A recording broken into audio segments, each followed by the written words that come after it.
Hey everyone, this is acyuta-bhava from Nightlight Astrology. Today we're going to take a look at the astrology of August and break down all the transits one at a time. So here's the real-time clock on the screen, and we're going to start at the beginning of the month and work our way through. And tomorrow I will be doing sun and rising sign horoscopes as well. So let's begin by looking at Mercury. And the very first of the month, Mercury is going to be Kazimi. This is a very empowering moment for Mercury, generally speaking. When Mercury is Kazimi, it's as though Mercury is seated on the throne and given the seal or power of the king. And so, especially because the sun is very well dignified in Leo, I would look at this as a potential for empowered thought, empowered speech, getting some, what do I want to say, a favor, or you could think of anyone who's in power or authority granting you some kind of special privilege. If you needed someone to give you the approval for something, say, yeah, yes, you can build here or something like that. Really like this transit as the seal of approval, or someone with more authority granting you some kind of special privilege or something like that. It could be a moment where, we get a little high on our own, our ego gets a little high on itself. Maybe there's some sense of taking credit for something that's not our own. You have to be a little bit careful of those things. But Mercury Kazimi at the beginning of the month, really nice transit. Now, as the month unfolds, one of the things that's going to be happening almost immediately is the sun is going to oppose Saturn. Now, one of the reasons that this Mercury Kazimi ends up being so interesting is because when the sun is about to go through this very intense opposition with Saturn, you're also looking at the potential challenges to authority or to the ego or to our pride. When Saturn comes up, it brings limitations, it brings constraints, or it brings some kind of outside perspective that may check the ego somehow. I also like this as a moment of creative contraction, as a moment where there's a deep feeling of evaluating, what am I doing with my life? What am I doing with my creative energy? What kind of pushback or feedback am I getting from the universe that's causing me to grow or reflect upon my actions? So it's a moment of feeling tested or challenged, a moment of creative contraction. Also, certain kinds of prohibitions or blocks that come up and tell us, no, you can't do this, and how does our ego respond to that? Those are all good questions for the sun opposite Saturn, which comes through on the second of the month. Now, as we go forward to which we're going to go forward a little bit more to the 6th of the month. And on the 6th of the month, the next thing that's going to happen for the sun is it will then square Uranus. So that square to Uranus, after we've met the challenge of Saturn, then we have the breakthrough, the epiphany, the realization, the feeling of liberation, or the feeling of breakthrough that comes with the sun hitting Uranus, a moment of individuation. So we're being tested, and then there's a spurt or a breakthrough, like a growth spurt and a kind of breakthrough that follows it. So watch for those two to come back to back. We'll be doing several videos on those as they unfold in the beginning of August. So sun opposite Saturn, and then sun square Uranus between the 2nd and the 6th of the month. If we go forward from there, we're going to go to the 6th of the month. The 8th of the month. And then we get a new moon in Leo. And one of the things that I like about this new moon is that it's riding the wave of that square to Uranus. You can see the new moon is happening right in a tight square with Uranus after having gone through the opposition to Saturn. So I like this next month as a month of it's not going to come right away, because these are fixed signs, which means they're slower to develop, generally speaking. They're more steady in how they express themselves, but a deep, long-lasting breakthroughs that start to happen gradually for you this month. From the new moon in Leo square Uranus onward, you could take this into, early September. You're going to be kind of riding a tide of accelerated growth. I like this coming on the heels of some of the feelings of limitation, constraint, contraction that we've gone through earlier in August and late July with the opposing the opposition, excuse me, from the sun to Saturn. So I feel like that this might be the transit of the month in a way, because it's really just telling us, look, August is about breakthroughs. And what kinds of breakthroughs? Well, the sun and the moon in a new moon in the sign of Leo usually are going to point to, your sense of dignity, pride, purpose, what makes you special, where should you be focusing your actions in order to actualize something that's completely unique to you, and also questions about pride and ego.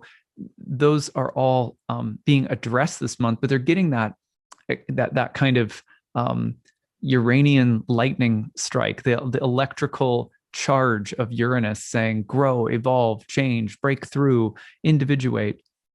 So I think this moon cycle itself looks pretty nice.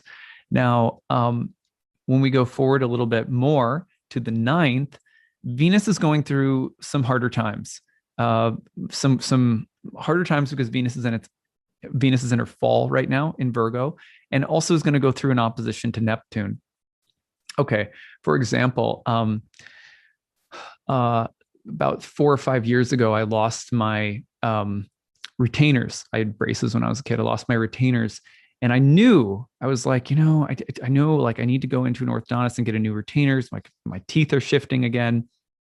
And, I didn't. So finally I go in and I think I'm going to get just a new retainer. And, I end up having to have some braces again for about 6 months.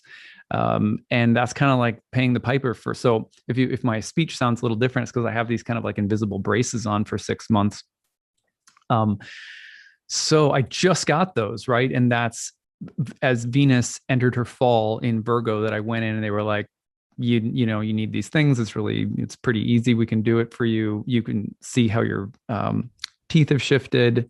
So it's in the meantime, and it's interesting because at the exact same time, we started having some yard work done, helping start the process of building my wife's herbal garden. We had a large community herbal medicine garden at our last house. So we're starting to build that, and our yard is like totally torn up. So Venus in Virgo can bring about this kind of deconstructive element for things. And like, for example, your smile or your face or your yard and its appearance, or it can redo something, but it can sort of tear it apart as it's doing it. For example, if someone comes into your home and does an analysis of like what needs to be remodeled and how it can be made more beautiful, but you've got to tear it apart in the process, like a remodel project, someone who's going to help you analyze the best solution to making your home look nicer, very Venus in Virgo. So the reason I'm saying this is because Venus in Virgo this month in August is going to go through this complete transformation as well. Venus is going to oppose Neptune. One of the main things that tends to happen when Venus opposes Neptune, especially since Neptune has been in Pisces, every time Venus does so, it's in Virgo, right? So whenever it does that, you're often going through a process of developing or cultivating a new vision or a new ideal, but it's one that's going to cause you to have to break things down and almost start over again. Or it's like, here's the dream, here's the vision of love, bliss, happiness, romance. In a relationship, for example, Venus in Virgo opposes Neptune, and you become completely aware with your partner of what the main issue is that's been, giving you problems. Okay, it's great to be aware of the issue, but now there's this overwhelming feeling like, oh my God, we have a lot of work to do to, make the relationship better or change a habit or pattern. Similarly, you could be looking at, if you're an artist, you could be, in the midst of a project and you could get the vision for where you want to go, but all of a sudden you realize I've got to overhaul the whole draft, the whole manuscript. So Venus is going through a critical revision, a breakdown to build back up. The vision might be received around August 9th when Venus opposes Neptune, but it could also be, could create some chaos along the way. Now, on the other hand, if you've been working with a vision and it's just it's not working. It's not going to work. It can't, it's for some reason, it can't work. This could be a moment of disillusionment. Oh, my vision isn't possible. Oh, my vision can't happen. Oh, the thing that I thought would bring me joy isn't bringing me joy. Okay. So, for example, this is really funny. Around this time in August, I'm getting one of my, an old tattoo removed. And the really funny thing is the place that I scheduled it at, place that's, I know some people who recommend it and it's, comes highly recommended or whatever. But I was like, you got to be kidding me. The place is called Fallen Ink. Fallen Ink. So removing something that didn't work out, you didn't like, or that's no longer, it's no longer attractive or something like that. And this kind of disillusionment or dissolving of something that you found beautiful in the past, but that you got to clean, or it'd be like if your kids drew with markers on your wall and you had to get some kind of special cleaner, sort of Venus Neptune. Okay. On the other hand, Venus Neptune can be very romantic and inspiring. Like I said, it can provide with some new vision, but usually with Venus and Virgo, there's going to be a list of things that have to happen that might not be easy, or that might sort of, it's like, it's a buzzkill that it's going to take work to get where you want to go, basically. So at any rate, it's so funny. I totally feel that way about my face and my mouth right now, because I feel like I'm going back to 7th grade, like the last time that I had braces. And I keep telling myself, okay, it's only 6 months, but yeah, it definitely feels that way. And the funny thing is with Venus and Virgo is usually there's a whole history of how you got to that place. How did it get this way? And like what was neglected, or what unconsciousness led to the place where you have, for example, for me, it was that I lost my retainers and knew very well years ago that I should have gone in to, get them back. So there's always a backstory with planets in their fall that led to it. And also, trying to learn the lesson. How did it get to this place? How do I repair things? How do I move forward? Good things for Venus right now this month. All right, so we're going to go forward a day. I think that's one of the bigger transits of the month, so I wanted to spend a little bit more time with it. Mercury will be opposite Jupiter on the 10th.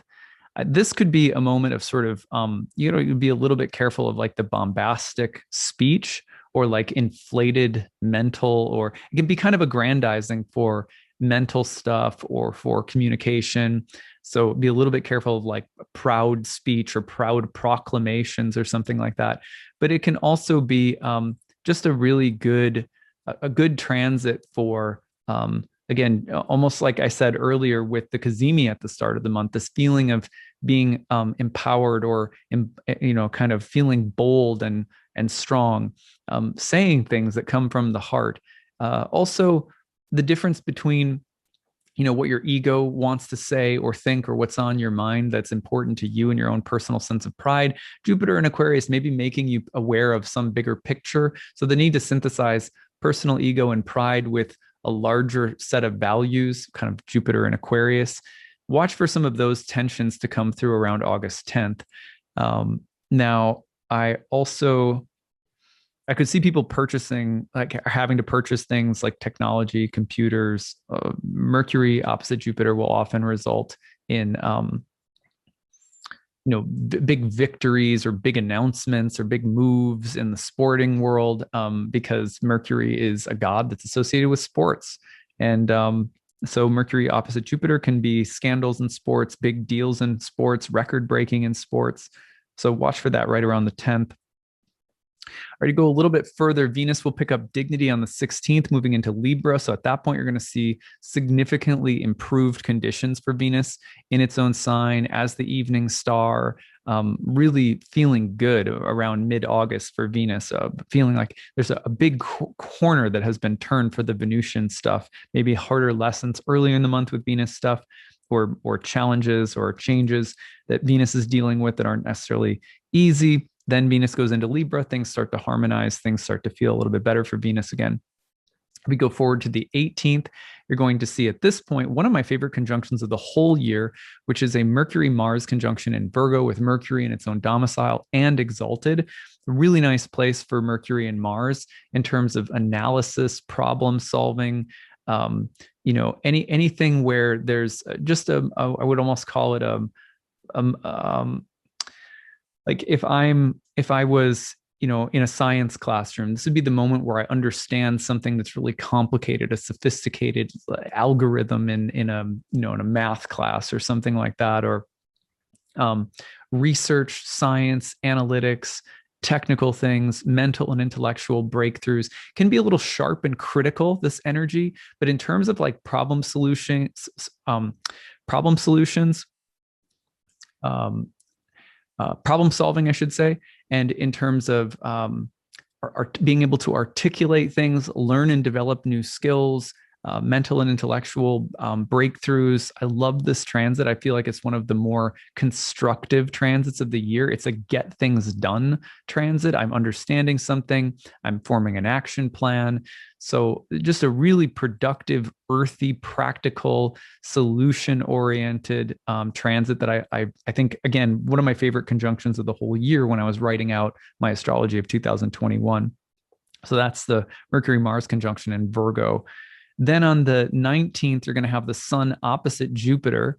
That can be quite a heroic transit, but can also bring up issues again about personal pride and ego versus larger concerns, communities, larger visions, who or what is being marginalized at the cost of our own ego. On the other hand, Sun Jupiter can be about authority. It can be about fame. It can be about success. It can be about breakthroughs, accomplishments, acknowledging something that we've earned or done.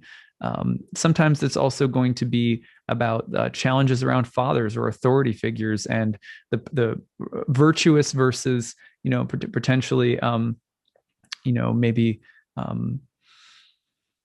virtuous use of power and authority versus, corruption of power and authority. So we'll look at those potential issues around the 19th. Now, on the 22nd, we have a full moon that will also be coming through conjoined with Jupiter. So if I back this up just a little bit. So here's the full moon, and you can see this full moon hits Jupiter right as it, is opposing the sun. So I like this as a kind of an emphasis on Aquarian dynamics. Here's one thing that I am a little bit concerned about with Jupiter retrograding back into Aquarius, with the sun, opposing Saturn, and at the beginning of the month, and kind of that opposition, a couple of oppositions with Jupiter.